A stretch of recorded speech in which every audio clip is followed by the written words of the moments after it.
Everyone thinks William James was the perfect husband and father, but in 1880s Boston, hidden letters were discovered that proved something shocking. The father of American psychology was secretly in love with another woman, while his wife Alice was pregnant with their fifth child. He wrote to her, "You are the only person who truly understands my soul." Tonight, in Part 8, the forbidden love affair no biography dares to mention, the heartbreaking letters that were locked away for over 100 years, and how this scandal almost ended his career, but instead created one of the most honest books ever written about human emotions. Stay until the very end, because what Alice did when she found the letters will leave you speechless. By the middle years of his Harvard experience, William James was fully engaged in exploring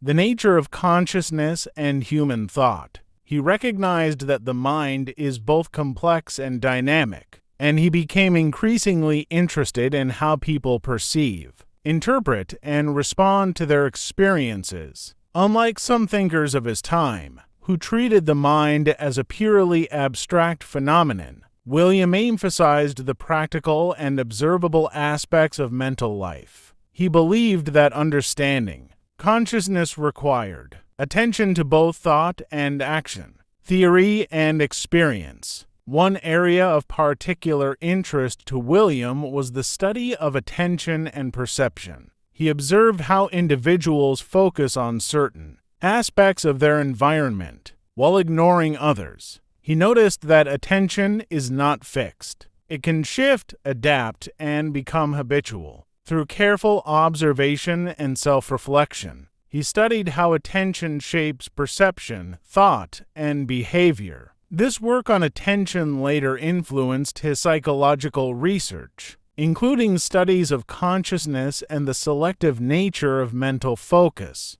William also became fascinated by the relationship between emotion and cognition. He observed how feelings influence decisions, actions, and thought processes. Emotions could enhance clarity or obscure judgment depending on the situation. He realized that a complete understanding of human behavior requires consideration of both rational thought and emotional life. This insight became central to his later psychological and philosophical work, emphasizing the integration of mind and feeling in human experience. At the same time, William maintained a strong interest in habit. He had long observed how repeated behaviors and routines shape character, thought, and decision-making.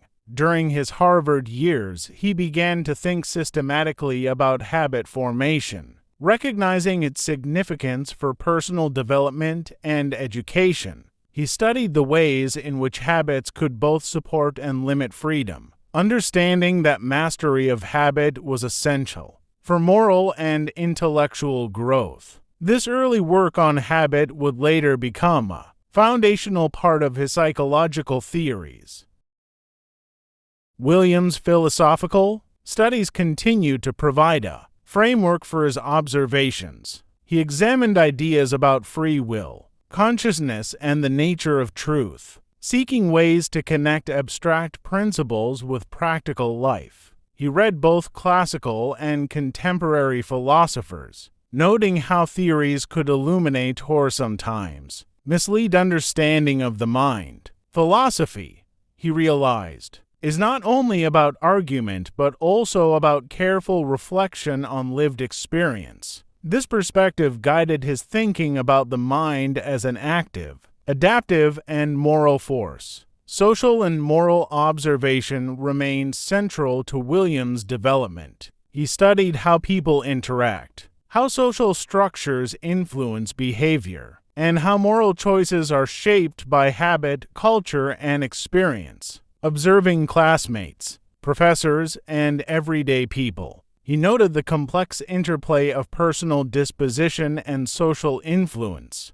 He learned that human life cannot be reduced to simple laws. It must be studied in context. These observations provided material for his later writings on ethics, education, and psychology. emphasizing both individual responsibility and the shaping effect of society. William's artistic sensibilities continued to enrich his work. The skills of careful observation, attention to subtle detail, and the patience learned from drawing and painting were invaluable in studying human behavior. He could detect nuances in expression, tone, and gesture that revealed underlying thoughts and emotions. This sensitivity allowed him to combine empirical observation with empathetic insight, producing a more complete understanding of human consciousness. Art and science together provided him with a unique lens for studying the mind.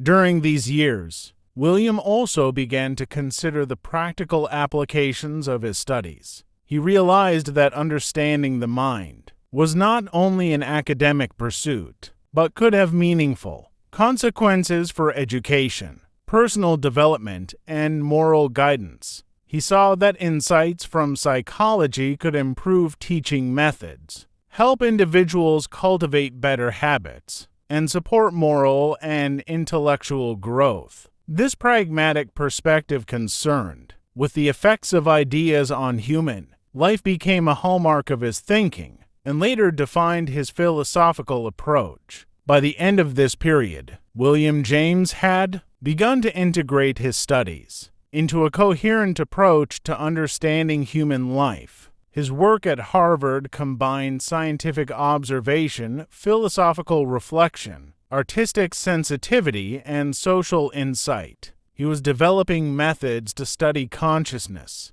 habit, and emotion systematically, while remaining attentive to the complexity of human experience. These formative years prepared him for later professional studies, original research, and the influential writings that would make him a central figure in psychology and philosophy.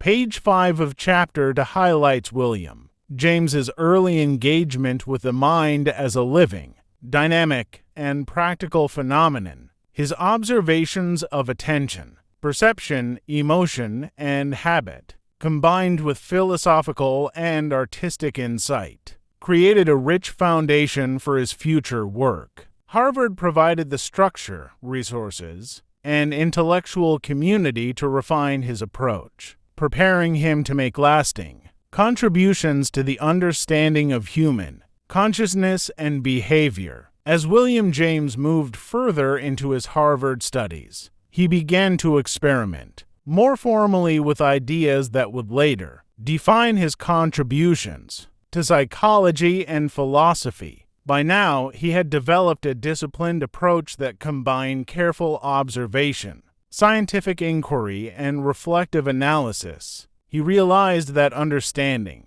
the mind required attention not only to abstract principles but also to the lived experiences of individuals. This dual approach, empirical and reflective, became a hallmark of his work. One of his earliest interests was in the psychology of consciousness. William observed that consciousness is not a static phenomenon but a dynamic process, continuously flowing and changing. He reflected on how thoughts follow one another, how attention shifts, and how perception shapes understanding. He recognized that each individual experiences reality in a unique way, influenced by habit, emotion, and personal perspective. This insight laid the groundwork for his later concept of the stream of consciousness, a defining feature of his psychological and philosophical thinking.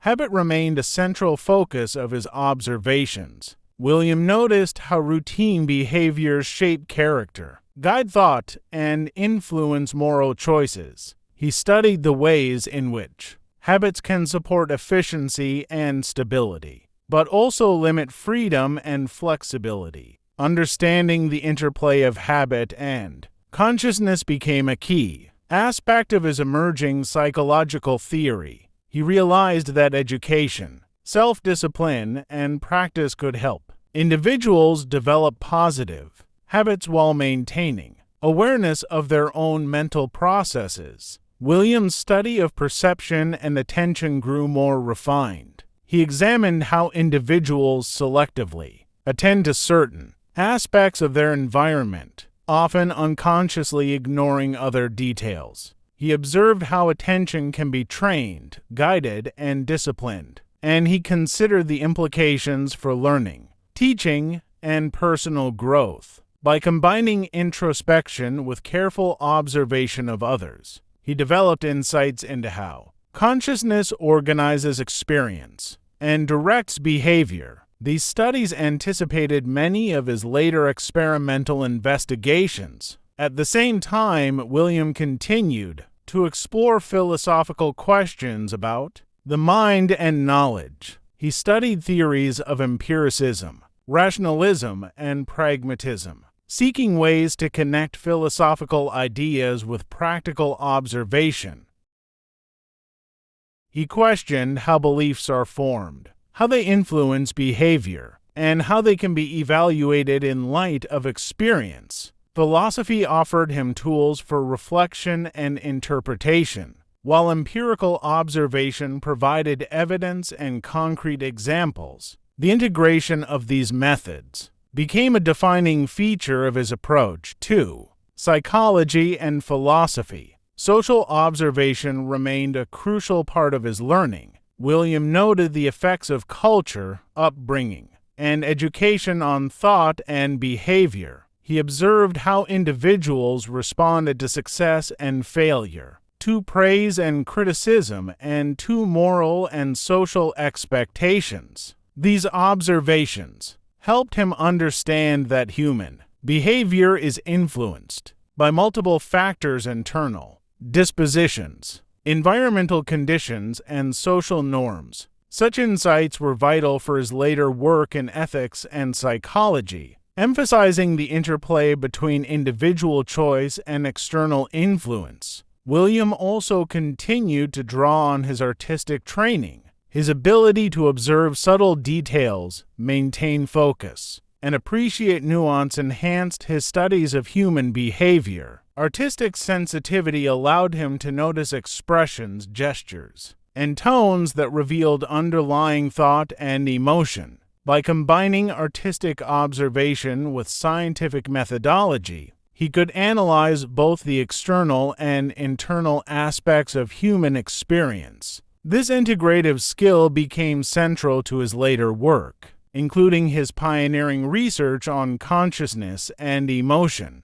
During this time, William began to reflect more deeply on the purpose of intellectual work. He realized that knowledge is valuable, not only for understanding, but also for practical application. He believed that insights into the mind and behavior could improve education, moral development, and personal growth. This pragmatic orientation, concerned with the consequences and usefulness of ideas, would later define his philosophical approach. For William, the study of the mind was not merely an academic exercise. It was a way to improve human life and understanding. By the end of this stage, William James had developed a strong and systematic foundation for his professional studies. His observations of consciousness, attention, habit, and emotion, combined with philosophical reflection and artistic insight,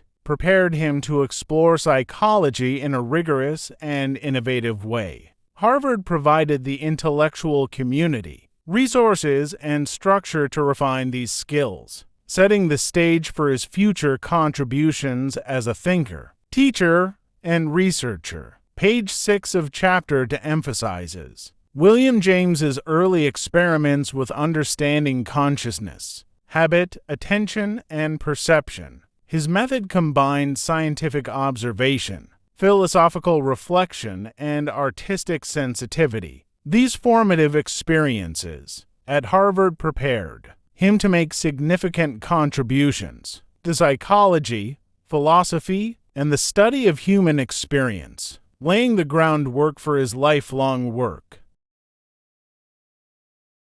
And just when everyone thought the scandal would destroy him, William James did something no one expected. He took all the pain, guilt, and passion from that affair and poured it into a book that changed psychology forever. In Part 9, you'll finally see the birth of the varieties of religious experience, the book that made him the most famous philosopher on Earth, and is still healing millions of broken hearts today. Part 9 tomorrow, 8 p.m. sharp. Subscribe plus bell on. This story is about to get beautiful.